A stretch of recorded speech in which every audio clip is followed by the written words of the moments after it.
difficult for a lot of people to grasp. So what he's saying is that the preservation of order is an obligation.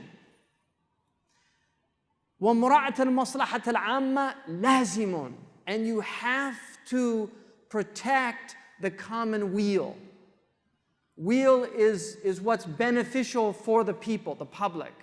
It's one of the maqasid, it's one of the aims of the American Constitution, is the common weal, to support the common weal. So maslahah is benefit. So you also have to think about the benefit, and that's lazim, it's necessary. فَلِذَلِكَ, for this reason, أَجْمَعُوا, who? The ulama have agreed على تحريم الخروج عن الإمام, that you cannot rebel against your public ruler. This was considered a musallam in traditional Islamic law. Why? Because in the early period of Islam, they rebelled. One of the greatest Muslims of Medina was a Sharif named Muhammad Nafsu Zakiyah. He was a completely righteous man, beloved by everybody, and his nickname was the Pure Soul. That was a nickname. That wasn't his birth name. It was a nickname. Well, he declared Khilafah. Malik was in Medina. What do you think Malik did? Did he run and take bay'ah with him? He didn't. And Malik's a rightly guided imam by ijma'. Why? Because this was khuruj al-hakim, and Imam Malik just waited. What happened? They came. He ended up getting killed. They killed all the people that rebelled with him. Same thing happened to Abdullah ibn Zubayr when he went out against the Umayyads in Mecca. And what happened? They destroyed the Kaaba. They actually aerial bombarded the Kaaba. Hajjaj ibn Yusuf. And they all died. Abdullah bin Zubayr went to his mother, Asma, and she said, what, now you started this? So they learned by hard experience that going out against the government. Now remember, this was a time when everybody had a sword, and that's all the governments had. They didn't have tanks, they didn't have airplanes, they didn't have S-16s, they didn't have bazookas. They had swords, spears, arrows, and they had catapults. That was, and a catapult, you could see it coming and run. Right?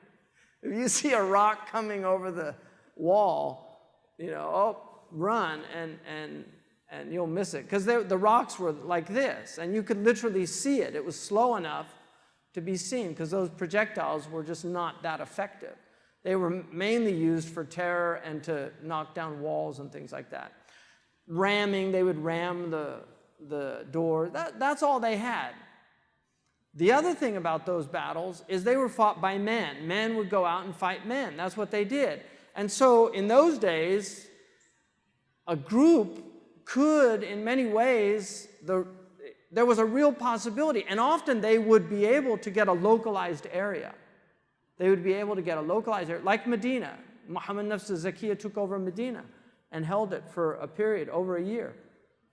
But he lost. And that created a huge, again, backlash against the Ahl al-Bayt, because he was one of the family. Abdullah al-Muthanna, they flee to Morocco, and then the Adarisa come out of that, and they were going and killing them. But this was the time they were in. So the ulama said, these revolutions don't bring any good. Now, the Abbasids came. What did they call their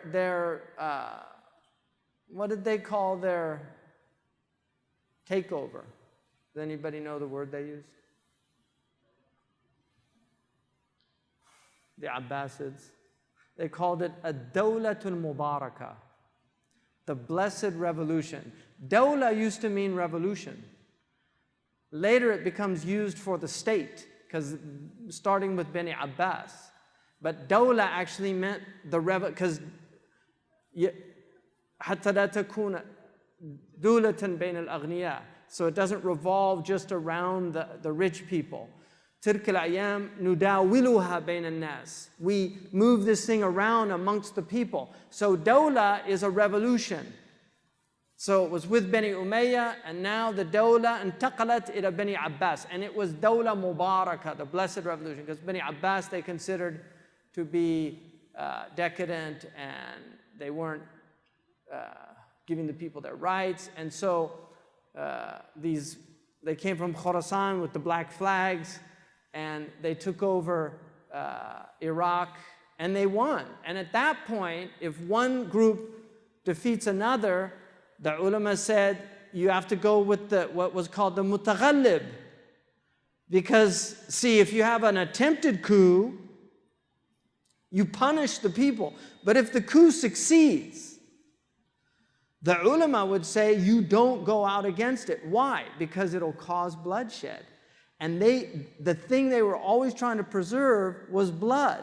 They didn't want blood spilt. And they considered fitna to be al-fitnatu akbaru min al-qatli.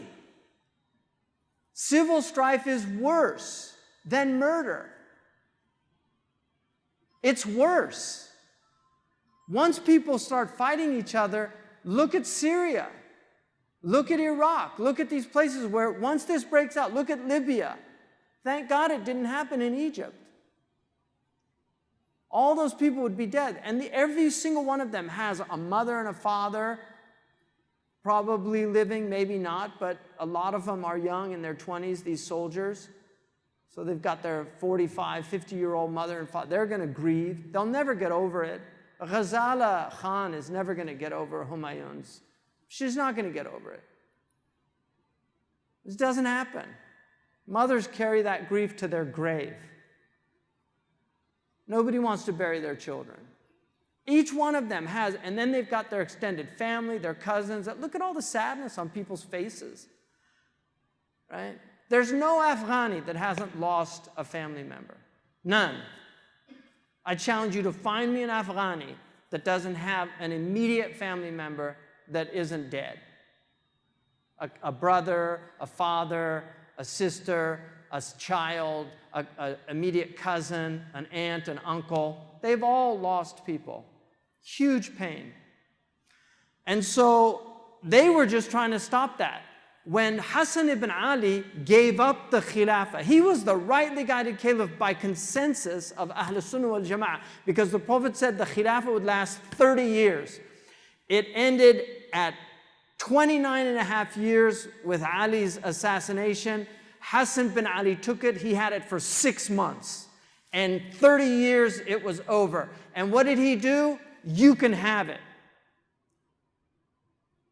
When he went back, the people that were with him, one of them said, Mudhil al-mu'mini, you've humiliated us. He said, Wallahi, Allah knows I did this to prevent the bloodshed of Muslims.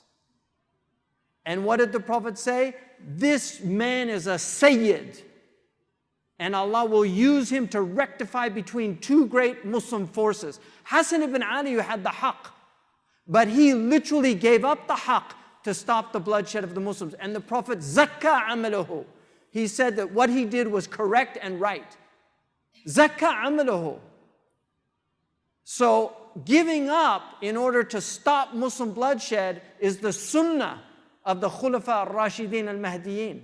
That's a sunnah that the Prophet zakka wa aqarra. So if you want to know a sunnah, the sunnah is to give up political power if it means you're going to save the lives of Muslims. But there's these people out there, no, right or wrong. We'll take the whole country down. We'll have every house destroyed because we're on the haqq. Even if there's 1 million Muslims have to die in Syria because this is haqq. This is a disease. It's a sickness. That's my belief. Because I actually think life is precious. And I'm not a pacifist. But I'm not going to go kill Muslims. I'm sorry. I'm not going to do it. I'm not going to go out and kill Muslims. Who's benefiting from this? We saw the WikiLeaks, right? We all saw the WikiLeaks. Didn't you see the WikiLeaks? Who benefits from the destruction of Syria? Who gets the Golden Heights now without any challenge? Right? Who gets all the water? So that's what he's saying. حفظ النظام واجب. It's an obligation to preserve the order, the public order.